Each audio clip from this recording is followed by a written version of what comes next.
নমস্কার বন্ধুরা, welcome to Manasi home diaries. দেখো, আজকে আমি তোমাদের জন্য একটি খুব সুন্দর সাধারণ একটি রেসিপি নিয়ে চলে এসেছি, দই ইলিশ। তো এই রেসিপিটি খুব ভালো খেতে হয়, খুব সামান্য উপকরণে। তোমরা যদি মনে করো বাড়িতে বানিয়ে খেয়ে দেখো। তার জন্য দেখো, প্রথমে আমি ইলিশ মাছ নিয়ে তাতে ভালো করে নুন আর হলুদ মাখিয়ে নিলাম। নুন হলুদ মাখিয়ে রেখে অন্যদিকে একটা মিক্সিং জারে আমি নিয়ে নিয়েছি সর্ষে পোস্ত আর কাঁচা লঙ্কা আমি একটা সুন্দর পেস্ট করে দিই। এবার দেখো, গ্যাসে কড়াই বসিয়ে দিলাম। কড়াইটা গরম হয়ে আসলে কড়াইয়ে তেল দিয়ে দেবো। অবশ্যই রান্নাতে আমি সর্ষের তেল ব্যবহার করছি। সর্ষের তেলের সঙ্গে ইলিশ মাছটা খুব ভালো যায়। তো এবার দেখো, খুব হালকা করে আমি ইলিশ মাছটা ভেজে নেব। মানে জাস্ট দেবো আর তুলবো, 1 মিনিট থেকে 1.5 মিনিটের মধ্যে আমি মাছগুলো সব ভেজে নেব। এইভাবে সমস্ত মাছগুলো আমি হালকা করে, খুব হালকা করে ভেজে তুলে দেবো আর উল্টাবো। তার আগে কড়াইটা একটু ভালো করে গরম না করলে মাছগুলো লেগে যাবে, সেই জন্য কড়াইটা অবশ্যই ভালো করে গরম করবে।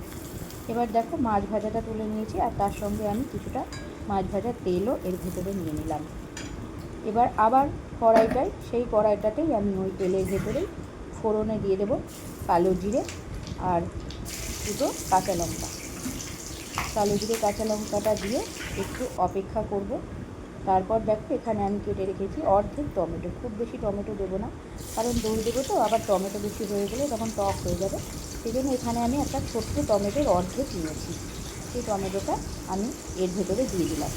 এবার একটু নাড়াচাড়া করে নিয়ে দেখো, আমি অন্যদিকে সর্ষে পোস্ত আর কাঁচা লঙ্কার পেস্টটা আমি সুন্দর করে ছাঁকনি দিয়ে ছেঁকে নিয়েছি। তারপর ছাঁকনা দিয়ে ছেঁকে নিলে এই যে খোসাটা বেরোলো না, এটা যখন ঝোলের সঙ্গে মুখে পড়ে তখন ভালো লাগে না, আর এটা স্বাস্থ্যের জন্যও খুব খারাপ।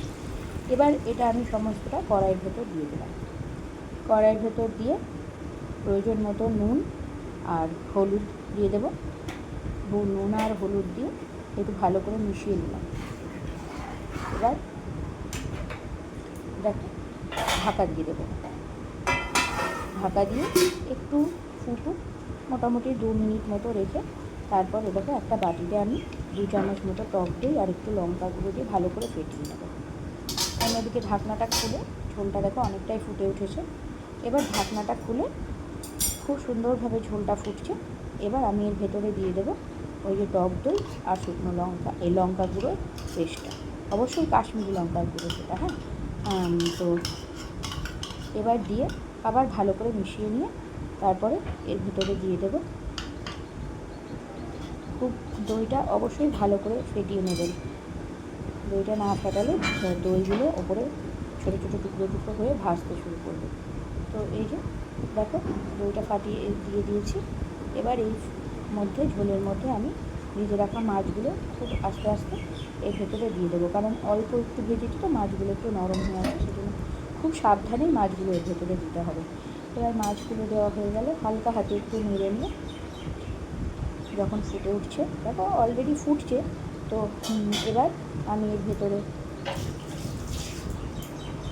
দিয়ে দেবো খুব সামান্য একটু চিনি দিয়ে দেবো। তার কারণ চিনি না দিলে, যেহেতু টক দই দিয়েছি তো, সেহেতু টক দইয়ের টেস্টটা একটু ব্যালেন্স করার জন্য এখানে একটু চিনি আমাকে দিতেই হবে, তা না হলে ব্যাপারটা টক হয়ে যাবে। এবার দেখো, ঢাকা দিয়ে দিলাম। এইভাবে আমি 10 থেকে 12 মিনিট রেখে দেবো। মাছটাও খুব সুন্দর সেদ্ধ হয়ে গেছে, ঝোলটাও অনেকটা টেনে এসেছে। এবার আমি আগে থেকে যে মাছ ভেজে রাখার তেলটুকু তুলে রেখেছিলাম, সেই তেলটা আমি এর ভেতরে দিয়ে দিলাম। এই তেলটা দিয়ে দেখবে তোমরা, অসম্ভব সুন্দর একটা স্বাদ হয় মাছের ঝোলের। তো সেবার এটা দিয়ে এই দেখো, দুটো চেরা কাঁচা লঙ্কা আমি এর ভেতরে দিয়ে দিলাম। চেরা কাঁচা লঙ্কা দিলে গন্ধটা খুব ভালো আসে। এবার চেরা কাঁচা লঙ্কাটা দিয়ে খুব ভালো করে নেড়ে নিলাম। দেখো, আমার রান্নাটা হয়ে এসেছে। এবার ঢাকা দিয়ে দেবো। ঢাকা দিয়ে দিলাম। ঢাকা দিয়ে আমি গ্যাসটা অফ করে দেবো। দেখো কত সুন্দর আমার রান্নাটা হয়ে গিয়েছে। তো তোমরা যদি ঝোলটা আর একটু কম খাও তাহলে আরেকটু কম রাখতে আমার প্রয়োজন, সেজন্য আমি একটু জলটা বেশি দিয়েছি। দেখো, দই ইলিশের রেসিপিটা এত ভালো হয়েছিল না খেতে, আঙুল চেটে ফুটে একবারে খেয়ে নেবে। আর খুব সামান্য উপকরণ দিয়ে তোমরা একবার করে দেখো, ভালো লাগলে অবশ্যই আমাকে জানাবে। আর আমার চ্যানেলটিকে লাইক করবে, কমেন্ট করবে এবং শেয়ার করবে। আর ভালো লাগলে আমার ভিডিওটি যদি অবশ্যই সাবস্ক্রাইব করে আমার পাশে থাকবে।